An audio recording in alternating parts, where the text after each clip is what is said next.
You know, we've had a lot of requests for some of the history of the company. A lot of people want to know, how did we really start? And I thought that might be a little interest to everybody, the way it started. Give a little background on my brother, who was Ernest Wilson, and who the company is named after. He was a special, fantastic brother. He really was something special. And I'll give you a little history if you don't mind. It might be good just to know it. You know, my brother and I were born in Salt Lake, and we grew up in Salt Lake City. Times were very tough by the time my brother was graduating high school, and that would have been 1938. And he was a very successful in high school. He was a terrific debater. He was terrific, worked hard. He had a job, his own paper route. I had one too, but he had a paper route. He delivered furs at night, and all day Saturdays he worked at the Cresses in the cafeteria washing dishes. And things were tough. My mother was a widow, not much we could do, and I had my paper route, and that's the way things were in those days. There were no jobs. My brother had a scholarship to the University of Utah, couldn't take it. So my mother decided we'd better get out of Salt Lake, and we had an opportunity. So that summer, she was going to sell the house, and with a mortgage on it, but we would sell the house and get out of Salt Lake and get my brother. And so she sent my brother to Canada to live with my father's family, although my father had been dead since 1930. And I was going to Chicago to send with her family. So after she'd sold the place, and we'd been in Chicago for a while, then we came to California because we had an opportunities here. And then my brother had worked in Canada with his cousins in the coat manufacturing business. They were very successful people there. And so he lived with my aunt and uncle, and he was 18 years old and was learning to do everything he could just to make a buck. When we came out to California, my mother took the little money we had and we bought a little grocery store at the beach in Santa Monica. And so from then on, we had a little grocery store open 7 days a week, and my mother and I ran that.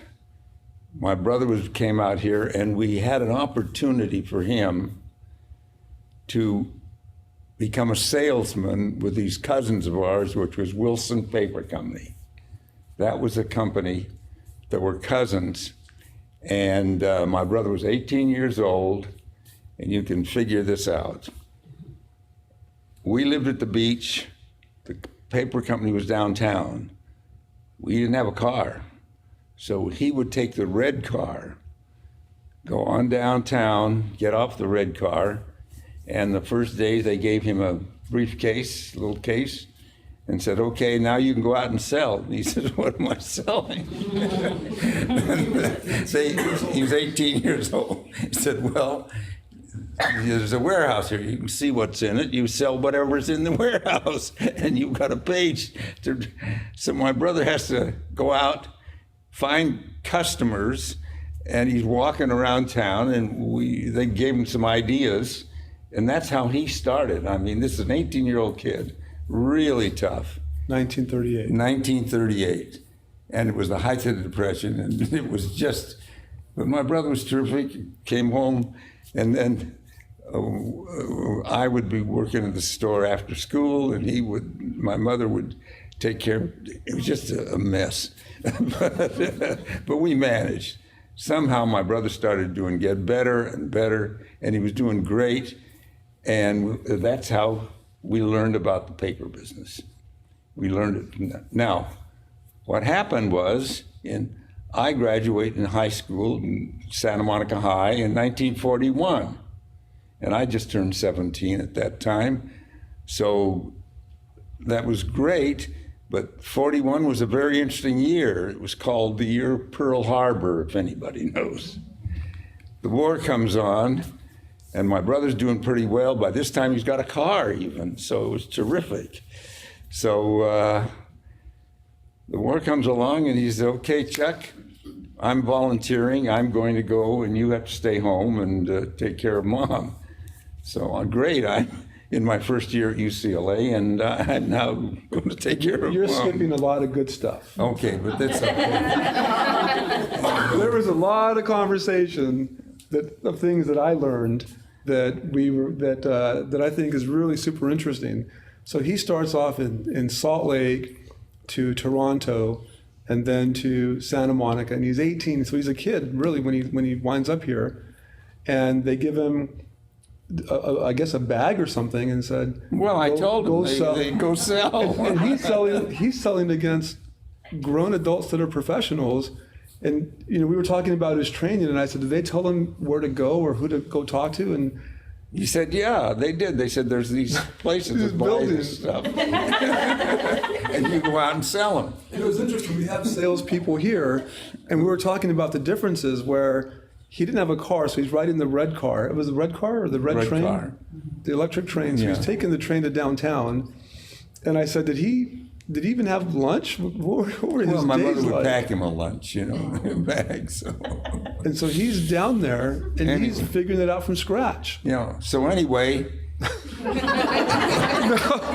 And think about, these were great conversations. I'm not going to let him off the hook. He has the responsibility to support the family. And well, he was and 18. There's no plan B for him at that point, right? I mean, he's out there. No, he's at. So anyway, We had a great conversation about, think of Ernie's day. He comes home. What was it like when you would see him come home from was these pretty super tired. long days, right? he was pretty tired of that. Anyway, It was interesting. Push it a little bit. I don't even think it's interesting anymore. We talked about how tough it could have been. Yeah, And my brother you gave me a was tough. window. You gave me a window into your family dynamic where you said when you would come home, so there was the store and you were staying behind the store. That's where you guys were living. And I said, how was he not discouraged at times? It was 38, it was tough. He didn't know what he was doing. And I said, how did your mother keep you guys engaged or encouraged? And that's when you started talking about how she kept all of you together, and there was never any talk about how tough it was, but it was just that encouragement. It was always that positive looking forward. Well, Never we had dwelled each on it. other, so it was a wonderful family, right? So you couldn't ask for anything better. My brother was always looking out after me because I was the little guy, and I can still remember when I was a kid in Salt Lake when we would go walking out in the snow and that, and I couldn't tie my shoes too well. And my brother would tie my shoes for me. So that's the way it was. Anyway. That was all up until the days of Ernest, right? Yeah. Do you mind? Anyway, We skipped the good stuff. We talked about oh, come on. We could be here all day the skipping. summer, and you would go swim in the ocean. Well, it was nice. We were half a block from the ocean, so anyway. But my interesting, brother the really store- got to be a good salesman, understood the business. And he became, as you all know, he was a pilot during World War II, and a fabulous pilot, as I've told other people, because though he was up against people who'd had 2 and 3 years of college, they sent him to Washington State. He was top of his class. As a result, they made him an instructor, and he was teaching people to fly B-25s. When these other instructors came back, then they sent him to Corpus Christi, which was the naval flight school. And my brother was one of the few guys that had Army wings and Navy wings.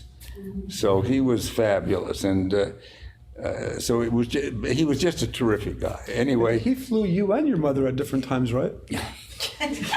Look, I don't want to give a history of the family. I want to tell them about company.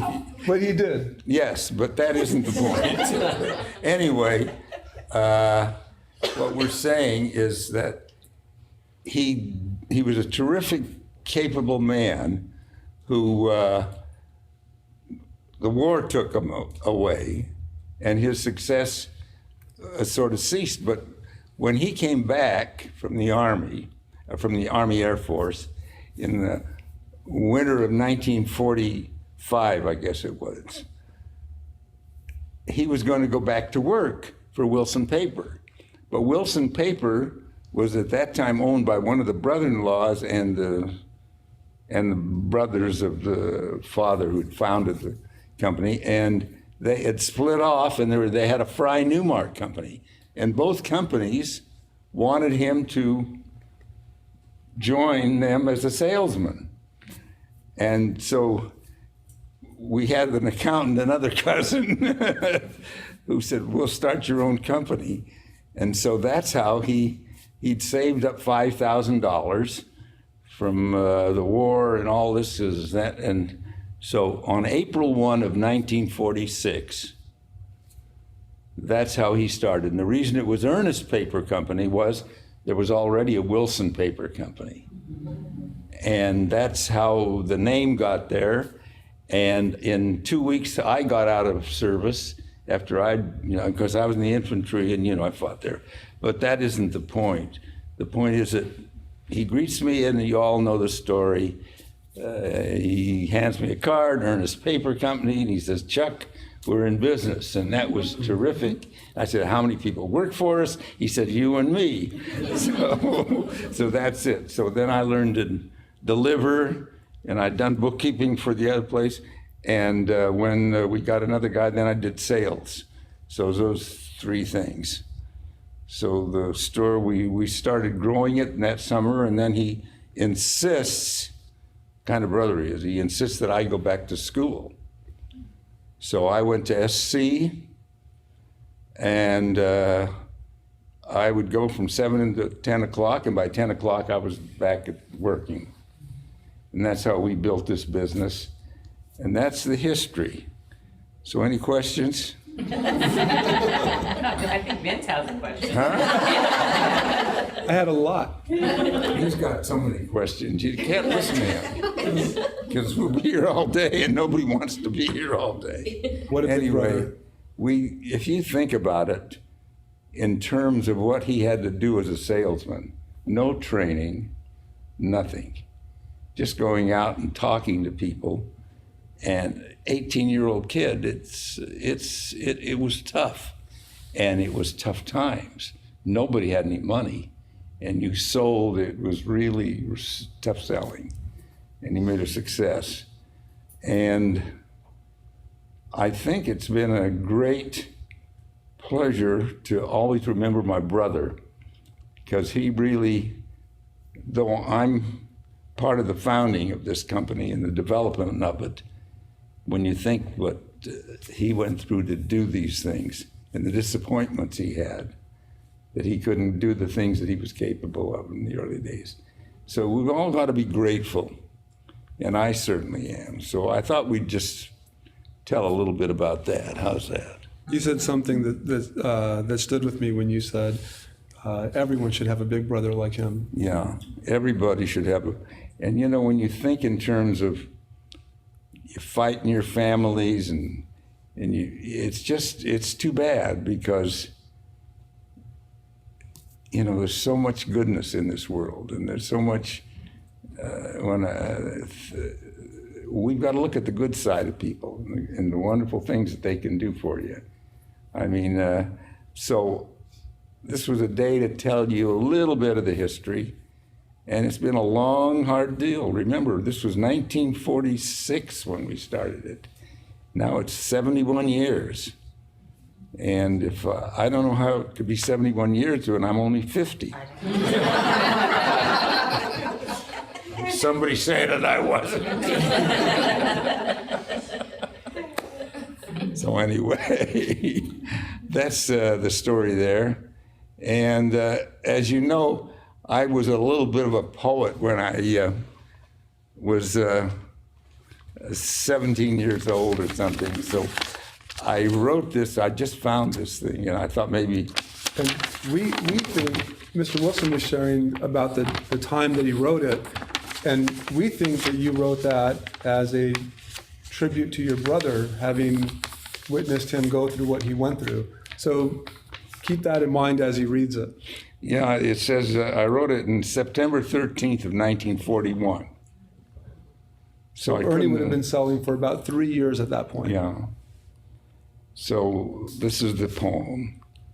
Walk, walk, and more walk. Talk, talk, and more talk. Salesmen come, salesmen go. Walking, talking on the street. Walking, talking on their feet. Night comes, salesmen go. Tired, sleepy, dead. All completely said. Lights come, noise goes. Peace is here, none to fear.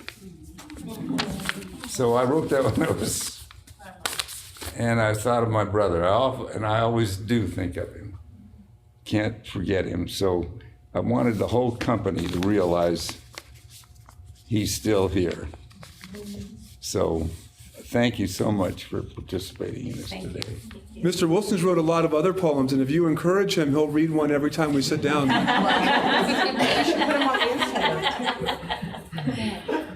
Well, the people of Utah like my poem, don't they?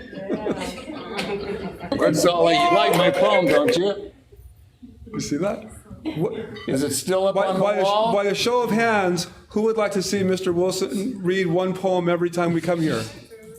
No! There you go. There we have it. The hands have it. One Okay. poem a month. Well, I want to thank everybody because it can be pretty boring to hear some things, but I thought I've had a lot of people ask about it, and this was a good time to start the year and think of how all the things we can do if we really put our minds to it. And remember, all of us are in this together, and let's go out and together, okay?